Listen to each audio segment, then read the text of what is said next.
ನೀವೆಷ್ಟು ಆರೋಗ್ಯವಾಗಿದ್ದೀರಾ? ಇವತ್ತೊಂದು ಸಣ್ಣ ಟೆಸ್ಟ್ ತಗೊಳ್ಳೋಣ. 5 ಪಾಯಿಂಟರ್ಸ್ಗೆ ಎಸ್ ಆರ್ ನೋ ಹೇಳಬೇಕು ಅಷ್ಟೇ. ಬೆಳಗ್ಗೆದ್ದಿದ ತಕ್ಷಣ ಕಾಫಿ ಟೀನ ಅವಾಯ್ಡ್ ಮಾಡ್ತೀರಾ? ಮಿನಿಮಮ್ 20 ನಿಮಿಷ ಆದರೂ ಎನಿ ಫಿಸಿಕಲ್ ಆಕ್ಟಿವಿಟಿ ಮಾಡ್ತೀರಾ? ನಿಮ್ಮ ಬ್ರೇಕ್ಫಾಸ್ಟಲ್ಲಿ ಪ್ರೋಟೀನ್ ಅಂಶ ಆ್ಯಡ್ ಮಾಡ್ತೀರಾ? ಅಟ್ಲೀಸ್ಟ್ 30 ನಿಮಿಷಗಳು ನಿಮ್ಮ ಫೋನ್ನ ನೋಡ್ದಂಗೆ ಇಡ್ತೀರಾ?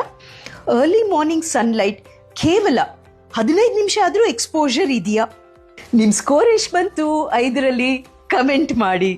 ನಿಮ್ಮ ಫ್ರೆಂಡ್ಸ್ ಆ್ಯಂಡ್ ಫ್ಯಾಮಿಲಿಗೂ ಶೇರ್ ಮಾಡಿ. ಅವ್ರ ಸ್ಕೋರ್ ಏನು ಚೆಕ್ ಮಾಡೋಣ.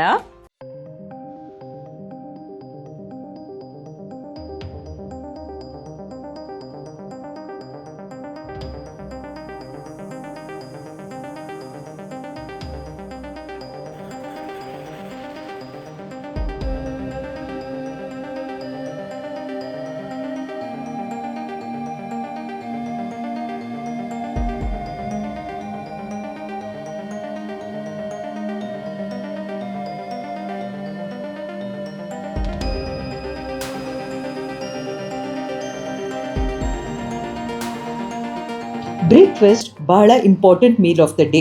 ಅದು ಯಾವುದೇ ಟೈಮ್ ಇರಲಿ, ಇಂಟರ್ಮಿಟೆಂಟ್ ಫಾಸ್ಟಿಂಗ್ ಇರ್ಬೋದು ಅಥವಾ ರೆಗ್ಯುಲರ್ ಆಗಿ ಬ್ರೇಕ್ಫಾಸ್ಟ್ ಟೈಮೇ ಇರ್ಬೋದು. ಇವತ್ತಿನ ವಿಡಿಯೋ ಅಲ್ಲಿ ನಾವು ರೆಗ್ಯುಲರ್ ಆಗಿ ತಗೊಳ್ಳೋ ಬ್ರೇಕ್ಫಾಸ್ಟ್ ಜೊತೆಗೆ ಒಂದು ವಿಭಿನ್ನವಾದ ಟ್ವಿಸ್ಟ್, ಆಯ್ತಾ, ಹೆಲ್ತಿ ಬ್ರೇಕ್ಫಾಸ್ಟ್ ಆಪ್ಷನ್ಸ್ ನೋಡೋಣ. ರಾಗಿಯಲ್ಲಿ ಬ್ರೇಕ್ಫಾಸ್ಟ್ ಇತ್ತು ಅಂದರೆ ಕ್ಯಾಲ್ಶಿಯಂ, ಅಯರ್ನ್ ನಮಗೆ ಸಿಗತ್ತೆ. ಸಿರಿಧಾನ್ಯದಲ್ಲಿ ಬಿಸಿಬೇಳೆ ಬಾತ್, ಪೊಂಗಲ್ ಫ್ಯಾಮಿಲಿಯಲ್ಲಿ ಎಲ್ಲ ಇಷ್ಟಪಡ್ತಾರೆ, ಟ್ರೈ ಮಾಡಿ. ಪ್ರೋಟೀನ್ ಅಂಶ ಲೈಕ್ ಎಗ್ಸ್ ಇರ್ಬೋದು, ಪನ್ನೀರ್ ಇರ್ಬೋದು, ಪ್ರತಿ ಮೀಲಲ್ಲಿ ಇಂಪಾರ್ಟೆಂಟ್, ಎಸ್ಪೆಷಲಿ ಬ್ರೇಕ್ಫಾಸ್ಟಲ್ಲಿ ಮಿಸ್ ಮಾಡಬೇಡಿ. ಯಾವುದೇ ಥರ ಬ್ರೇಕ್ಫಾಸ್ಟ್ ಮಾಡ್ಬೋದು, ಉಪ್ಮಾ, ಕಿಚಡಿ, ಆದಷ್ಟು ತರಕಾರಿಗಳನ್ನ ಆ್ಯಡ್ ಮಾಡಿ. ರೆಗ್ಯುಲರ್ ಆಗಿ ನಾವು ದೋಸೆ ತಗೋತೀವಿ, ಮೂಂಗ್ ದಾಲಲ್ಲಿ ಮಾಡಿರುವಂಥ ದೋಸೆನ ಟ್ರೈ ಮಾಡಿ, ಆಯಿತಾ? ಈ ಎಲ್ಲ ಬ್ರೇಕ್ಫಾಸ್ಟಲ್ಲಿ ಯಾವುದು ಫಸ್ಟ್ ಟ್ರೈ ಮಾಡ್ತೀರಾ ನನಗೆ ತಿಳಿಸಿ. ವೇಟ್ ಸೈಕ್ಲಿಂಗ್ ಎಷ್ಟು ಜನ ಮಾಡ್ತೀರಾ? ಏನ್ ಮೇಡಮ್ ಅದು? ಯೋಯೋ ಡಯಟಿಂಗ್, ವೇಟ್ ಸೈಕ್ಲಿಂಗ್ ನಾವೆಲ್ಲರೂ ಲೈಫ್ ಅಲ್ಲಿ ಗ್ಯಾರಂಟಿ ಟ್ರೈ ಮಾಡಿರ್ತೀವಿ. ಉದಾಹರಣೆಗೆ ನೋಡಿ, ಇಲ್ಲಿ ನಾವು 10 kg ವೇಟ್ ಲಾಸ್ ಮಾಡ್ಕೋಬೇಕಂದಾಗ ಏನ್ ಮಾಡ್ತೀವಿ? ಯಾವ್ದೋ ಒಂದ್ ಶಾರ್ಟ್ ಕಟ್ ಮೆಥಡ್, 1 kg ಹೋಯ್ತು. ಇನ್ನೊಂದು ಯಾವ್ದೋ ಕಡಿಮೆ ಊಟ, 2 kg ಹೋಯ್ತು ಒಂದ್ ತಿಂಗಳಲ್ಲಿ.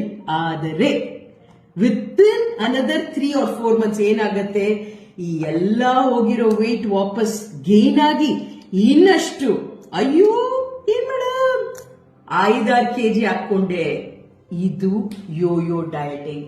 ಇದು ಎಷ್ಟು ಪ್ರಾಬ್ಲಮ್ಯಾಟಿಕ್ ಅಂದ್ರೆ ಒಂದು ಮನುಷ್ಯನಿಗೆ 3 ಮೇಜರ್ ಇಶ್ಯೂಸ್ ನಾನು ಹೇಳ್ತೀನಿ.